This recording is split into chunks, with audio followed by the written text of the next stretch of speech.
नमस्कार साथियों, जय हिंद। मैं संजय सर आपका स्वागत करता हूं आपके अपने टीचिंग विद एग्जाम अड्डा के यूट्यूब प्लेटफॉर्म पर। साथियों, अपने इस प्लेटफॉर्म पर रैपिड फायर के एक शानदार सीरीज लेकर आए थे, जिसमें हम अपने उन टॉपिकों को छोटे छोटे भागों में बांट कर कवर कर रहे थे, जिनसे हर एक बार क्वेश्चन आने की संभावना रहती है। ये आज का हमारा टॉपिक होगा मनोसामाजिक विकास का सिद्धांत। इसमें जो हमारी 8 अवस्थाएं दी गई हैं, इनको हम देखेंगे। इन 8 अवस्थाओं को हम कवर करेंगे। आइए चलते हैं अपने आज के टॉपिक की तरफ। हो देखिए, मनोसामाजिक विकास का सिद्धांत हमारा इरिक इरिक्सन जी ने दिया था। इरिक इरिक्सन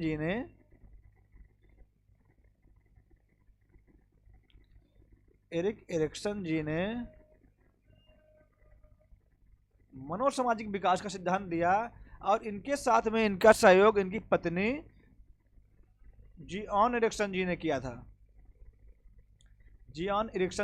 था। देखिए, ये मैंने अपनी लॉन्ग क्लास में सब बता दिया है, आप उसमें विजिट कर सकते हैं और इसको समझ सकते हैं पूरा लॉन्ग वे में। देखिए, इन्होंने यह सिद्धांत 20वीं शताब्दी में दिया, और इन्होंने इसमें बालक की विकास की 8 अवस्थाएं बताई। कितनी अवस्थाएं? 8 अवस्थाएं बताई। देखिए, हमारे इरिक इरिक्सन जी सिगमंड फ्रायड जी के सिद्धांत से बहुत प्रभावित थे, इसलिए इनको क्या नव सिगमंड फ्रायडवादी नव फ्रायडवादी भी कहा गया है। नव फ्रायडवादी, यह उनके विकास के सिद्धांतों से बहुत प्रभावित थे, लेकिन उन्होंने उनका जो सिद्धांत था मनोलैंगिक विकास का सिद्धांत, लैंगिक विकास का सिद्धांत, इसका इन्होंने विरोध किया था। इन्होंने इनके मनोलैंगिक विकास के सिद्धांत का विरोध किया। देखिए, इन्होंने अपने सिद्धांत में बताया क्या? इन्होंने बताया कि जो बालक होता है, जो हमारा व्यक्ति होता है, उसके जीवन में कौन सामाजिक और मनोवैज्ञानिक कारक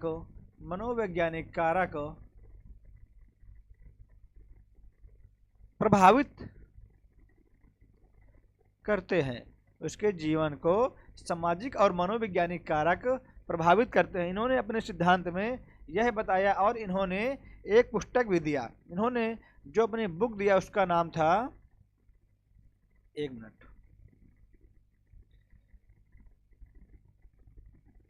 चाइल्डहुड एंड सोसाइटी।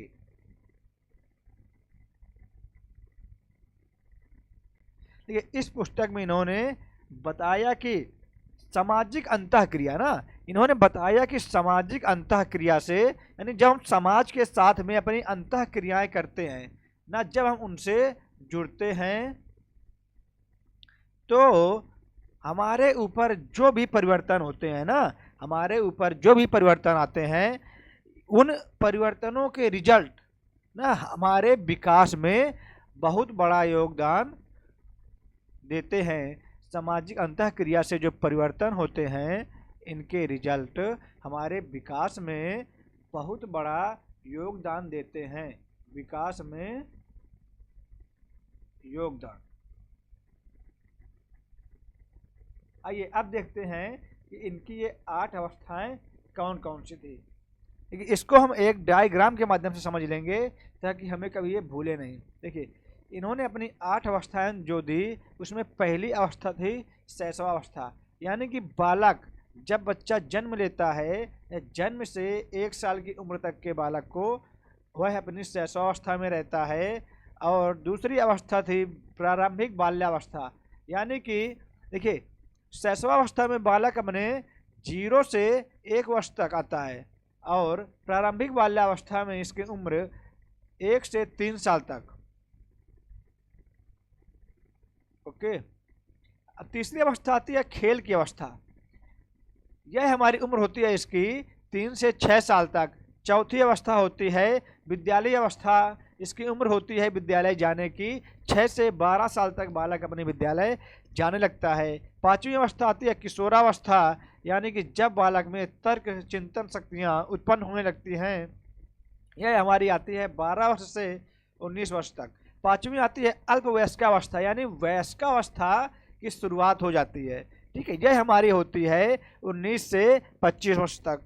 और मध्य वयस्कावस्था, यानी कि वह अपने वयस्कावस्था के मध्य में आ जाता है, यानी कि शुरुआत से बीच में पहुंच जाता है। यह हमारी इसकी उम्र होती है 25 से 40 साल तक। और जो हमारी सबसे आखिरी होती है वो फाइनल वयस्कावस्था, इसको बोल सकते हैं या परिपक्वता बोल सकते हैं। यह हमारी उम्र इसकी 65 से मृत्यु तक चलती है ना, जीवन पर्यंत, यानी कि 40 से मृत्यु तक यहाँ पर होगा ना, 40 से मृत्यु तक। देखिए, इनकी हम लोग पहले इंग्लिश में देख लेंगे। शैशवावस्था को हम लोग बोलते हैं इन्फेंसी स्टेज। इन्फेंसी स्टेज, देखिए इसमें बालक में क्या विश्वास और अविश्वास आने लगता है, यानी इस अवस्था में बालक में विश्वास बनाम अविश्वास का गुण उत्पन्न हो जाता है। और उसमें आशा, वह दूसरे पर इच्छाएं, अपनी आशा रखने लगता है ना, होप करने लगता है। क्या होप ना। देखिए इसमें सकिंग स्टेज इसको बोल सकते हैं हम। इसमें बालक केवल सकिंग करना ना, रेंगना, यह चीजें सीख पाता है। दूसरी अवस्था हमारी आती है क्या, प्रारंभिक किशोरावस्था, प्रारंभिक बाल्यावस्था, यानी अर्ली चाइल्डहुड ना। देखिए इसमें बालक फ्रीडम चाहेगा ना, या फिर श्रम तथा संदेह उसमें आएगा, यानी ऑटोनॉमी चाहेगा, यानी अपनी स्वतंत्रता चाहेगा, और या फिर उसमें शर्म या संदेह का। देखिए अर्ली चाइल्डहुड में बालक क्या, जैसे उसको कुछ लैंगिक क्रियाएं, जैसे उसको फ्रेश होने जाना है, टॉयलेट जाना है, ये सब चीज़ों में उसको ज्ञान होने लगता है। लेकिन वह क्या करेगा कि उसमें शर्म भी आएगा ना, ये सब चीज़ें करने में संदेह भी होगा कि मैं ये जा पाऊंगा, सीख पाऊंगा या नहीं ना। नंबर तीसरी हमारी थी खेल की अवस्था, यानी प्री स्कूल एज।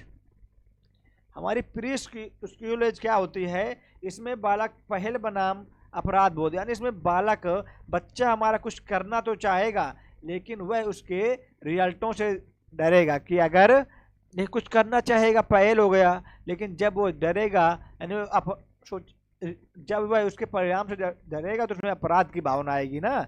इसमें उद्देश्य, इसमें वह अपने उद्देश्यों के बारे में जानता है ना। अब हमारी विद्यालय की अवस्था जो होती है, हमारी स्कूल एज, यह हमारी क्या होती है, यह हमारी होती है 6 से 12 साल के बालक में। इसमें परिश्रमहीनता, परिश्रम बनाम हीनता, इसमें बालक परिश्रम करना चाहेगा ना, कुछ करना चाहेगा, लेकिन उसमें फेल होने के डर से उसमें हीनता आ जाएगी कि अगर मैं यह नहीं कर पाया तो उसमें क्या होगा, उसमें हीनता भी आएगी ना।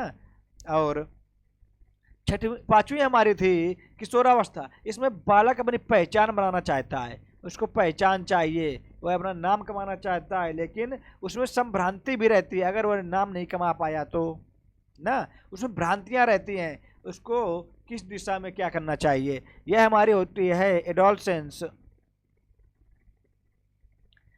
यानी इसमें देखिए इसमें बालक अपने दोस्तों के साथ मिलना ना, गुट बनाना, पेयर बनाना, कैसा, अपने दोस्तों के साथ एक फ्रेंडली वे में, ये सब बालक के गुण होते हैं। और हमारी छठवीं अवस्था होती है अल्पवयस्कावस्था। इसमें वो एकाकीपन, यानी आत्मीयता, यानी अपने पर विश्वास करना सीखेगा, फिर एकाकीपन, अकेला रहना चाहेगा ना। इसको हम बोल सकते हैं यंग एडल्टहुड ना। इसमें देखिए वह अपने विपरीत, वह अपने लिए जीवन जीने के लिए अपना जोड़ा बनाना चाहेगा ना, अपना जीवन साथी जोड़ता है ना। अब हमारी आती है अगली मध्य वयस्क अवस्था। ये हमारी होती है इस 25 से 40। देखिए इसमें क्या होता है, वह अपने उत्पादकता, इसमें देखिए प्रजनन बनाम निश्चितता, यानी उत्पादकता इसको बोल सकते हैं, बनाम निश्चितता, यानी कि वह कुछ चीजें क्या करना चाहेगा, वह अपने घर परिवार के लिए सब चीजें जोड़ना चाहेगा ना, उनके लिए नई नई चीजें करना चाहेगा, अपने घर परिवार के प्रति लगाव रखेगा। ये हमारी आती है कब, मिडिल एडल्टहुड में ना। अब हमारी अगली आती है परिपक्वता, या फिर इसको बोलते हैं मैच्योरिटी एज। इसमें क्या होता है भाई, अहम संपूर्णता बनाम निराशा। देखिए, इसमें कोई भी व्यक्ति जो इस एज में होता है वह अपनी सारी उम्र के बारे में देखेगा, यानी उसके चिंतन करेगा कि उसने क्या क्या किया ना, उसने अपने उम्र में अपने घर परिवार के लिए, अपने बच्चों के लिए क्या क्या जोड़ा। अगर वह उससे सेटिस्फेक्शन उसको मिलेगा कि हाँ उसने कुछ अच्छा किया, तो उसमें तो अहम संपूर्णता की भावना आएगी भाई कि हाँ उसने बहुत अच्छा किया, आई गॉट इट। अगर उसमें इसमें थोड़ा भी कमी आई या कुछ समझ में आया कि उसने ये चीज़ अच्छी नहीं किया, तो उसमें निराशा की भावना आएगी। यही हमारी होती है कौन सी, मैच्योरिटी एज, जो हमारी होती है 40 से मृत्यु तक। देखिए, हमने देख लिया कि हमारा, इनको नवप्रायवादी भी बोलते थे ना। देखिए, अगर आपको ज़्यादा जानकारी चाहिए तो आप हमारी लॉन्ग क्लास देख सकते हैं। आज के लिए इतना ही।